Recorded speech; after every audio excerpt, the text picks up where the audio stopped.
The 3 a.m. convenience store, the pawn shop of Soul's complete production proposal and master script. Includes 360-second short scripts and 2-hour audio drama blueprint with climax act full text. Project core concept. This project revolves around a suspenseful and magical realism core premise, a convenience store that only opens at 3 a.m. and vanishes at 5 a.m. This store does not sell everyday items, instead, it is a marketplace for life itself. Those who enter are lost souls at dead ends or driven by blinding greed. They must pawn their most precious intangible elements, such as their sense of taste, perception of pain, memories, empathy, or the ability to love, as currency to exchange for worldly wealth, fame, beauty, or power. The central philosophy of the narrative is that every shortcut in life is a cursed cash advance. In the end, some realize the futility of their vanity, awaken from the grand dream, and choose to trade back all their worldly gains to reclaim their broken but genuine souls, finding true liberation. Others fall into the trap of continuous exchange, pawning more pieces of themselves to patch previous regrets, becoming eternal prisoners of their own desires. Looking back, this entire supernatural transaction mirrors the human condition, a fleeting, grand dream. Part 1, 360-second short scripts. Shorts 1, Suspense Hook, the forbidden intersection at 3 a.m. Time, Sissy, visual and audio cues, voiceover script. 00:15, visual, a deserted, pitch-black alley at midnight. A broken street lamp flickers violently. The clock hand snaps precisely to 3 a.m. Audio, heavy ticking of a clock, followed by a sharp electrical buzz as a cold, blue neon sign ignites, reading no name. Have you heard the urban legend? In the darkest corner of the city, there is a convenience store that only opens at 3 a.m. 15:35, visual, the camera glides through the automatic glass doors. The shelves are bare, except for rows of glowing glass bottles labeled, 10 years of life, first love memories, perception of pain. Audio, a chilling chime of wind bells paired with a low drone. They don't sell food here, they sell life. Those who enter aren't here to shop, they are here to exchange. Trading their most precious intangibles for the reality they crave. 35:60, visual, a desperate, bloodied man tremblingly places a glowing orb representing his sense of taste on the counter, taking a stack of cash and luxury car keys. The clerk's face is a shifting mist, pulling into an eerie smile. Audio, sub-bass drop, music cuts abruptly. Some trade their heart for wealth, others pawn their conscience for power. It's a pawn shop for the soul. Tonight, what are you willing to give up to push open that door? Shorts 2, The Loop of Desire, Prisoners of the Price. Time, Sissy, visual and audio cues, voiceover script. 00:20, visual, extreme close-up of a breathtakingly beautiful actress sitting in a mansion surrounded by awards. As she stares into the mirror trying to weep, her eyes remain dry, her face rigid like a mask. Audio, a grand but hollow orchestral piece, followed by the snap of a violin string. The true price of desire begins only after you turn around. She traded her ability to feel sorrow for flawless beauty. She succeeded, but she became a hollow shell. She can no longer feel pain, yet joy is forever lost to her. 20:45, visual, rapid cuts, different people rushing frantically into the store at 3 a.m. A man with a blinded eye laughs hysterically clutching gold bars. An old man turned young scratches his chest maniacally. Audio, fast, reverse ticking of a clock, chaotic whispering, and tinnitus drone. To patch the massive void left by their last transaction, they must return every single night at 3 a.m. Pawning sleep for money, trading family for peace. Trapped in a bottomless abyss of continuous exchange. 45:60, visual, an hourglass inside the store flows backward in the dark, absorbing shadows into glass bottles. The clerk watches coldly. Audio, a heavy, definitive door slamming shut, gaining the entire world, yet completely losing yourself. In this endless gamble, they have become the eternal prisoners of this store. Shorts 3, The Awakening, Reclaiming the Soul. Time, Sissy, visual and audio cues, voiceover script. 00:25, visual, 4:59 a.m. The protagonist, Lynn, stands before the counter, shoving $1 million watch and black cards back to the clerk.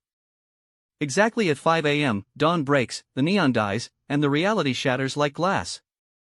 Audio, a sharp snap of fingers, followed by prolonged ringing, fading into morning traffic and birds chirping. After countless mad nights, he finally woke up from the nightmare. Every shortcut was a curse advanced by the devil. He traded back all his wealth and empire just to reclaim his original, broke self, who can weep and feel pain. 25:45 Visual, morning sun floods the streets. Lin sits on a park bench in a cheap jacket, clutching his stomach in pain from a severe ulcer, yet he smells the aroma of a nearby bakery, wiping tears, laughing out loud. Audio, a warm, soothing piano melody rises. Though penniless once more, he reclaims the heavy, beautiful reality of being alive. He has finally achieved true liberation. And the world has forgotten his brief, artificial empire. 45:60 Visual, camera zooms out, overlooking the waking city. In the shadows away from the sun, the faint outline of the store briefly shimmers. Audio, a single, faint wind chime. Looking back, it was all just a grand dream. Life is a dream, and life is an exchange. If that blue light turns on again tonight at 3 a.m., will you enter? Part 2, 2-hour audio drama blueprint and master script. To sustain a 2-hour production script, approximately 25,000 to 30,000 words in delivery, this narrative utilizes a multi-threaded, spiraling dramatic structure. The depth of time is achieved through vivid environmental descriptions, complex psychological monologues, and intentional acoustic pauses. Below is the structural blueprint and the full-text translation of the climactic act. 2-hour structural blueprint. Act 1, Night falls, the abyss appears, 0 to 30 minutes, atmosphere, establishing the crushing loneliness of a rain-slick city at night. Whispers of urban legends. Protagonist introduction. Lin, a middle-aged man buried under tens of millions in debt, with a critically ill daughter and a traumatized wife, wanders the streets at 2:55 a.m., contemplating suicide. Inciting incident. At exactly 3 a.m., the no-name store ignites in a dead alley. Lin stumbles in. Detailed world building of the cold, sterile interior and unlabeled glass jars. The first trade, introduction of No Face, the mysterious clerk.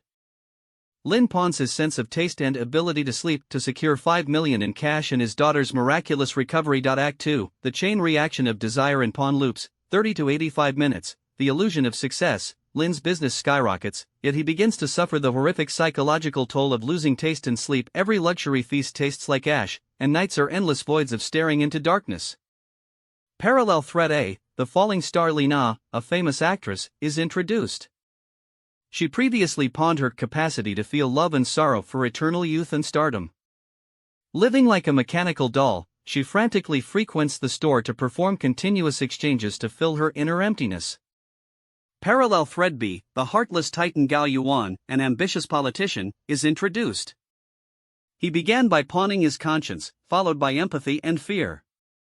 Incapable of fear, he engages in reckless political gambles, becoming a monstrous creature who turns into a nervous wreck every night at 3 a.m.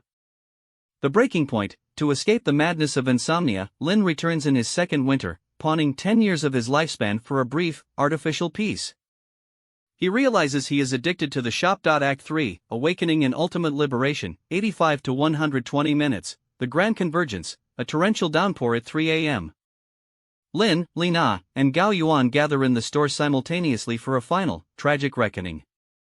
The fall of giants. Gao Yuan, running out of pawnable traits, gives up his self-awareness as a final currency. His body becomes a hollow shell, and his soul shrinks into a silent jar on the shelf. Lina forgets who she is entirely and collapses onto the floor, a dead porcelain doll. The Great Awakening. Witnessing their fates, Lin realizes his 3 years of fortune are a hollow nightmare. At 4:50 a.m., he demands a reverse redemption, giving up all his billions, status, empire, and even his wife's memory of his wealth, to buy back his original, suffering, but complete self. Epilogue, a grand dream. At 5 a.m., the store vanishes. Lin wakes up on a park bench. The debt, the pain, the ulcer are back, but he can taste the morning air and feel love again. He walks into the dawn, truly liberated. Climax act. Full script, master audio/performance text. Audio CUE, distant, low rumbles of thunder blended with the chaotic, violent sound of torrential rain thrashing against asphalt and plastic awnings. Torrential streams rush down the dark alleys. Suddenly, heavy, dragging footsteps echo, the sound of leather dress shoes splashing sloppily into deep puddles. The pace is erratic, accompanied by a breath on the verge of collapse. Narrator, low, resonant, delivering text with immense weight and deliberate pauses, 3:45 a.m. The entire city sleeps deeply beneath the onslaught of this sudden storm, resembling a massive, cold, dead beast. Lin wears no raincoat, carries no umbrella. He allows the icy water to pour down the collar of his $300,000 bespoke suit, handcrafted by a master tailor on Seville Row. The freezing water flows against his chest, yet it utterly fails to cool the searing, white-hot anxiety burning deep within his core. This is his 7th time this month coming to this lifeless dead-end alley. Each step feels as heavy as lead, and with every stride, his heart feels as though it is being squeezed tightly, almost teasingly, by a monstrous, invisible hand. He knows he shouldn't be here. But he cannot stop himself. Because he is losing his mind. Audio CUE, a brief, harsh crackle of electrical current bzzz, followed by the low-frequency hum characteristic of a neon tube igniting. A wind chime, battered by the storm, violently clatters in an anarchic, sharp rhythm. Narrator, that cold, blue neon light tears through the darkness at the end of the alley once more without warning. The swinging sign, reading no name, radiates an alluring yet fatal warmth, like the very edge of an abyss. Lin halts before the automatic glass doors. He stares at his own reflection in the mirrored glass, a man hailed as a child of miracles on the covers of major financial magazines, a billionaire tycoon whose decisions shape markets. His skin, nourished by astronomical treatments, looks flawless. Not a single strand of his hair is out of place. Yet, only he knows that beneath this flawless, perfectly maintained physical shell, he is entirely hollowed out. There is no soul, no flesh, no blood within, only a vast, dead void. 3 years. It has been 3 whole years since he first pushed open this door. Audio CUE, the automatic glass door slides open with a hollow ding-dong electronic chime. The moment the door glides shut, the roaring sound of the storm outside is instantly and perfectly severed. The world falls into a morbid, clinical silence where one can hear their own heartbeat. Narrator, stepping into the store, he is greeted by that identical, painfully familiar scent. It is an aroma impossible to describe with clinical precision, resembling the mildew of centuries-old pages in a forgotten library, intertwined with the freezing, sterile formaldehyde of a morgue. The interior layout of this supernatural convenience store never changes. There are no colorful rows of snacks, no steaming vats of hot food, only a monolithic glass display wall reaching straight to the ceiling. Within the display cabinet sit thousands of transparent glass jars, each radiating a faint, pulse-like luminescence. Every single jar contains a pawned portion of a human soul. Before Lin can take another step forward, a sickening, skin-crawling scratching noise assails his ears. It is the sound of human fingernails dragging with immense force across the polished marble floor. Ilian, internal monologue, voice dripping with marrow-deep exhaustion and unmaskable dread, it's Lina, again. Last week, she could at least maintain a shred of her dignity as a legendary actress. But now, look at her. Is this my tomorrow? Ilian, voice utterly raspy, choked with the madness of a cornered animal and bestial whimpers, give me, please, just one more bottle. No face. I beg you. I will give you my memories of being loved. I will pawn the final trace of my attachment to my parents. I beg you, just hold my face together. My new movie shoots tomorrow morning. The IMAX screen cannot tolerate a single wrinkle.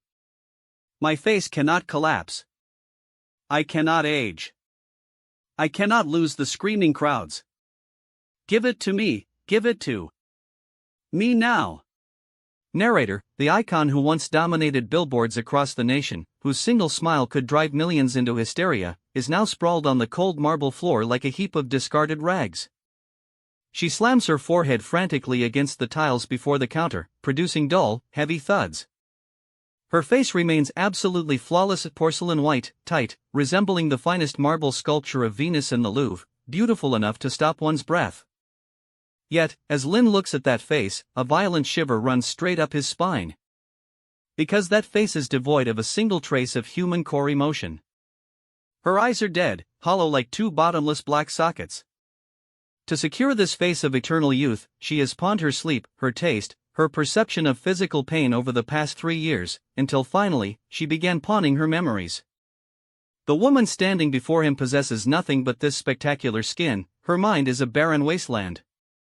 She no longer even remembers why she wanted to act in the first place. Audio CUE, the long, pale fingers of the clerk, no face, lightly tap against the glass counter in a rigid, rhythmic cadence. Tap, tap, tap. Narrator, behind the counter, no face quietly observes the groveling actress.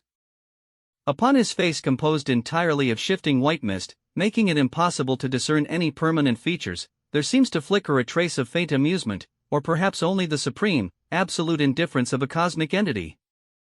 His green convenience store uniform is immaculate, without a single wrinkle, and the name tag pinned to his chest is completely blank. When he speaks, his voice possesses neither age nor gender. It sounds as though an old man, a young child, a beautiful woman, and a rough brute are speaking in perfect unison, creating layered, chilling echoes within the empty store. No face, voice ethereal, frigid, devoid of any emotional cadence. Miss Lee, this establishment is a convenience store. As a business, we operate on the strict principle of equivalent exchange. These chips you bring tonight, your so-called memories of being loved and parental attachments, unfortunately, for someone who is on the verge of forgetting her own identity, the purity of these memories is far too low. The weight of your soul at this moment is 0. Upon my scale, you no longer possess anything of value. This shop never hoards worthless garbage. Please, exit. Lana, exploding into a desperate, agonizing shriek that sounds barely human. No. No face. You cannot do this to me. I still have this body. I still have my life. Take it. Take all of it. Just don't cast me out into the dark. Audio CUE, Lena's screech vibrates violently within the narrow space, followed by a sickening, dry crack of snapping bones and collapsing posture. The screaming halts instantly. Narrator, before Lynn's horrified eyes, Lena's entire skeletal structure seems to instantly go limp, precisely like an exquisite porcelain doll whose internal strings have been abruptly severed. She collapses onto the freezing marble floor, her wide, beautiful eyes staring blankly and lifelessly at the harsh fluorescent light buzzing overhead. She ceases all movement. Watching this, a violent wave of nausea surges from the depths of Lynn's stomach. He instinctively bends over to vomit, but tragically, despite his body's desperate straining, it cannot initiate the actual physical reflex. 2 years ago, to rescue his company from total liquidation and himself from a prison sentence, he came here and slammed his sense of taste and entire bodily perception of pain onto this very counter. From that day forth, he became an invincible phantom in the corporate world. He could swallow a raw, bitter lemon skin without a flinch because he tasted nothing. He could smile through a negotiation after an adversary smashed his arm bone with a bottle because his brain received no pain signals. He succeeded, he conquered, but biologically, he became nothing more than a ghost. No face, slowly turning his head, focusing his mist-like countenance directly on Lynn, his voice bearing a faint, mocking undertone, Mr. Lynn, the rain is so heavy tonight, the thunder so loud, yet you arrive a full 15 minutes ahead of your scheduled appointment. What is the matter? Could it be that the $300 million cross-border acquisition you finalized last week is still insufficient to fill your noble vaults? Or has your bottomless pit of desire discovered a new direction? Audio CUE, the deliberate sound of Lynn's dress shoes pacing across the marble tiles. The sound is heavy, slow, carrying the tone of a condemned prisoner walking toward the gallows rather than an executive. Tap, tap, tap. Lion, voice extraordinarily raspy, like two pieces of coarse sandpaper rubbing together, each word dragged violently from his lungs. No face, drop the mockery. I am not here tonight to demand anything from you. I am not here for power, nor am I here for more millions. No face, his tapping fingers halt. A soft sound of surprise escapes him, and he leans back slightly. Oh? Now that is genuinely unprecedented. In the vast stretch of time that I have overseen this threshold, 99.9% of the humans who walk through that door arrive driven by insatiable greed, or to use a new sacrifice to patch the fatal error of their last trade. Mr. Lynn, if you are not here to buy anything tonight, then, what are you here for? Audio CUE, a sharp, definitive metallic clink against the glass counter. Lynn tremblingly unclasps his multi-million-dollar limited edition Patek Philippe gold watch from his right wrist and shoves it, alongside a sleek black card representing limitless fortune, across the counter toward No Face. Lynn, taking a deep breath, his eyes reflecting a profound clarity and peace unseen for 3 years. I don't want it anymore. All of this, take it back. I want none of it. Narrator, the instant the gold watch and black card strike the glass counter, the atmosphere within the store undergoes a terrifying, cataclysmic shift. The white mist composing No Face's face violently churns and convulses as if struck by a sudden gale. The fluorescent lights overhead begin to flicker wildly, buzzing in erratic pulses. Time itself seems to pause. No Face's voice, always devoid of cadence, drops into a deep, menacing register, laced with absolute warning. No Face, voice plunging into a dark resonance, carrying the faint wails of 1,000 souls trapped at the bottom of an abyss. Mr. Lynn, it appears your smooth sailing has caused you to forget the foundational law of this establishment. We are a convenience store, goods sold are non-refundable.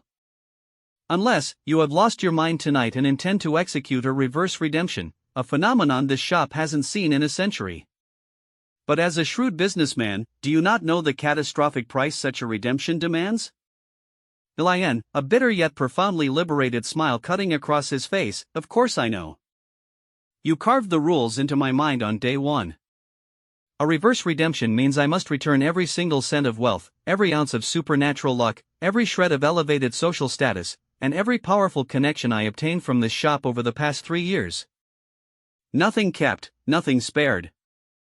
I must fall completely from the apex of my empire back into the absolute gutter. No Face, suddenly slamming his palm onto the counter, leaning his upper body forward as his voice explodes directly inside Lynn's mind with immense psychological pressure. Foolish. Utterly, incurably foolish. Lynn. Open your blind eyes and look at yourself. Have you forgotten the wretched dog you were 3 years ago when you stumbled through that door? Look at your pathetic existence. Audio CUE, the sharp crack of a breaking mirror. No Face sweeps his withered finger through the empty air, and a massive, crimson glowing mirror manifests out of nothingness before Lynn. Narrator, the crimson mirror begins to play rapid, chaotic footage of Lynn's life 3 years ago. The screen displays Lynn with wild hair, covered in unkempt stubble, his eyes bloodshot from 3 consecutive sleepless nights. The door to his apartment is defaced with dripping red spray paint reading "Pay your debts or pay with your life." His wife is shown kneeling on the clinical floor of a hospital corridor, striking her own face in despair as she begs unsympathetic relatives for a few $100,000 for their daughter's bone marrow transplant. And the Lynn in the mirror can only cower in a dark corner like a coward, clutching his head, screaming in a silent breakdown as his fingernails dig into his flesh, drawing blood. No Face, voice dripping with absolute seduction, malice, and crushing authority. Look at that. Back then, you were lesser than a stray dog. It was this shop that salvaged your pathetic life. Now you stand at the peak of the pyramid. A flick of your finger decides the livelihood of thousands. You can go sleepless without your health failing, you can live without pain, immune to injury. You possess a perfect empire.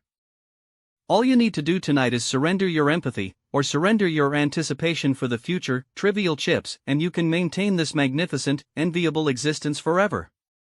If you walk away now, I guarantee that when you wake up at 5 a.m., you will be that miserable, suffocated failure once more.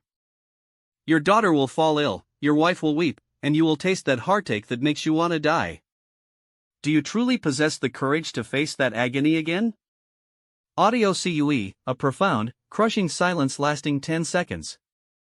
The only sound is the muffled, low rumble of the storm outside penetrating the thick glass doors. Tick, tock. The clock on the wall reads 4:55 a.m. Lynn, slowly raising his head, staring at his desperate, weeping self within the crimson mirror. His eyes turn bloodshot, but his voice is steady, like a deep, unbothered pool of water. Yes, you are right. Those days, they were agonizing. That sheer terror of opening your eyes every morning, completely blind to any hope, felt so heavy that every single night I wanted to leap from the rooftop and end it all. Permanently. Narrator, as Lynn speaks, he slowly raises his smooth, manicured hand adorned with an expensive diamond ring and gently, tenderly touches the crimson mirror, his fingers tracing over the weeping face of his past wife. Lynn, voice beginning to tremble violently, tears brimming, yet the conviction in his tone is as unyielding as a mountain, but no face, you are ultimately just a monster thriving in a dark corner. You understand absolutely nothing about what it means to be human. For 3 years, I have eaten the finest delicacies this world can offer, yet inside my mouth, they taste no different than chewing sand or swallowing wax. I taste absolutely nothing.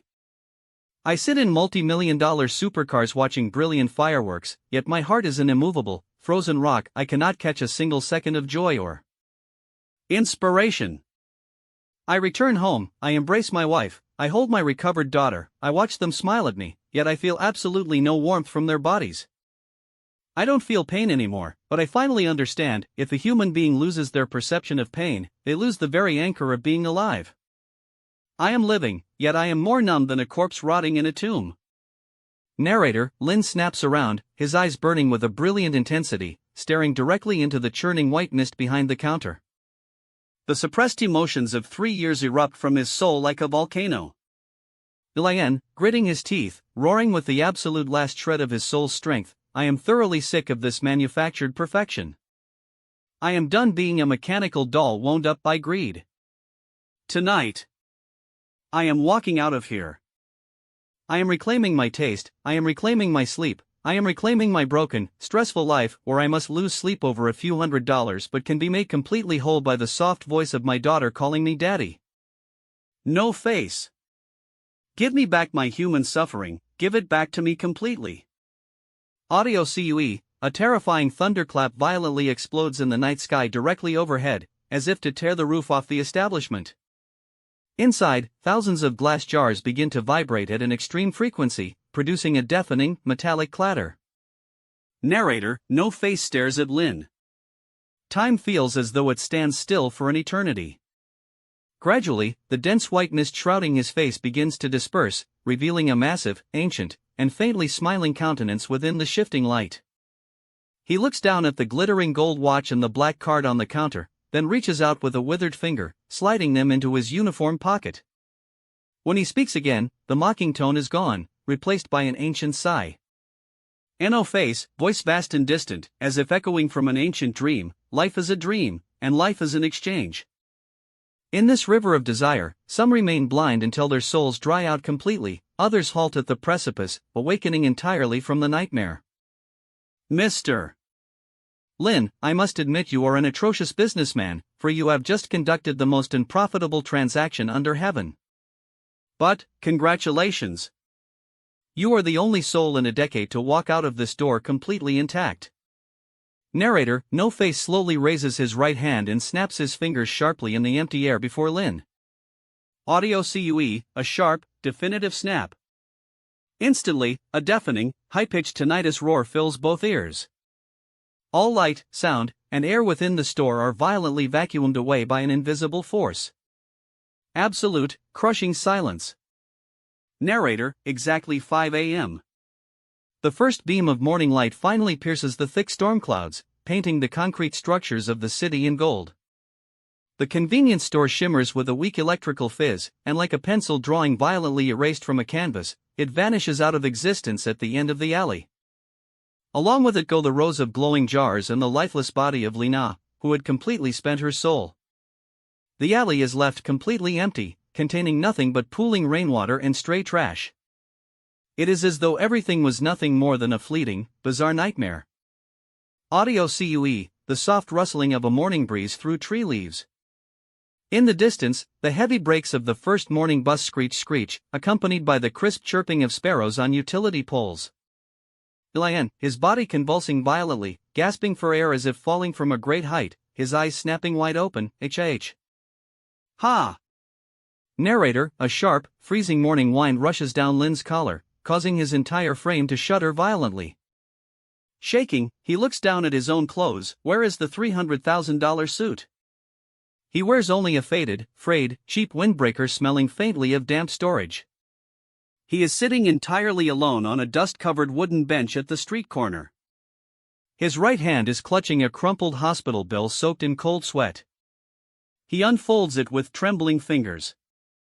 It reads, "Bone marrow transplant outstanding balance, $350,000. Please settle immediately." His bank account balance remains that terrifying, single-digit number.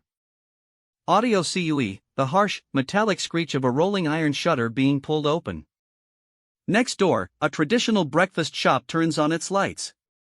A massive steamer basket is lifted, releasing a thick white cloud of steam carrying the rich, hot aroma of fresh pork buns and soy milk. Narrator, Lynn sits frozen on the bench, his mind blank. Suddenly, without warning, a sharp, burning agony erupts from the depths of his stomach. His severe stomach ulcer, a product of chronic stress and missed meals, has flared up with a vengeance. Lynn, clutching his stomach tightly, curling inward like a shrimp, his brow furrowed as he groans through gritted teeth. It hurts so bad, damn it. Narrator, pain. A sharp, undeniable, agonizing pain. Yet within this intense physical suffering, the corners of Lynn's rain and tear-streaked face begin to slowly pull upward. While his stomach spasms, he raises his rough, calloused hands, frantically rubbing the rough stubble on his face, verifying its reality. Tears stream down his face. He sits there like an absolute madman, weeping and laughing hysterically into the empty morning street. Lynn, weeping and laughing hysterically, his voice overflowing with the sheer ecstasy of rebirth. Ha, it hurts. It actually hurts. Ha ha ha. I'm not a ghost. I'm alive. Lynn is still alive. Narrator, he can smell it. Clearly, unmistakably, he inhales the rich, ordinary aroma of hot pork buns wafting from the breakfast shop. That scent, which he dismissed as garbage for the past 3 years, tastes in his senses like the most sacred delicacy no Michelin restaurant could ever replicate. Lynn sways as he stands up, brushing the dust from his pants. He carefully folds the crumpled hospital bill, tucking it into the innermost pocket of his jacket like the most precious treasure on earth. Life is still incredibly hard, a complete disaster. His crushing debts have not vanished, his daughter's medical bills still loom over him like a mountain, and he must still bow his head to make a living. Looking back, those 3 years of artificial empire and dark trades truly felt like a grand, ridiculous dream. But this time, the dream is over. He will never run away again. Because he has reclaimed his capacity to suffer, and with it, the very core of being human. Audio CUE, the sound of Lynn's cheap sneakers striking the pavement. The pace is heavy, yet entirely stable and grounded, taking large strides directly toward the rising sun. The golden morning light stretches his shadow long behind him. Narrator, golden sunlight floods the awakening city, dispersing all lingering shadows and cold. Lynn marches into the dawn, stepping firmly into the light of hope. And in some dark corner of this city where the sun can never reach, that blue neon light belonging to 3 a.m. remains quietly, coldly perched on the reverse side of time, waiting for tonight, for the next soul lost in desire and despair to come knocking on its door. Audio CUE, a warm, heavy, and majestic piano orchestra symphony rises, the melody transitioning from low tones to soaring registers, finally fading out with the wind on a hopeful high note. Fade to black. End of script.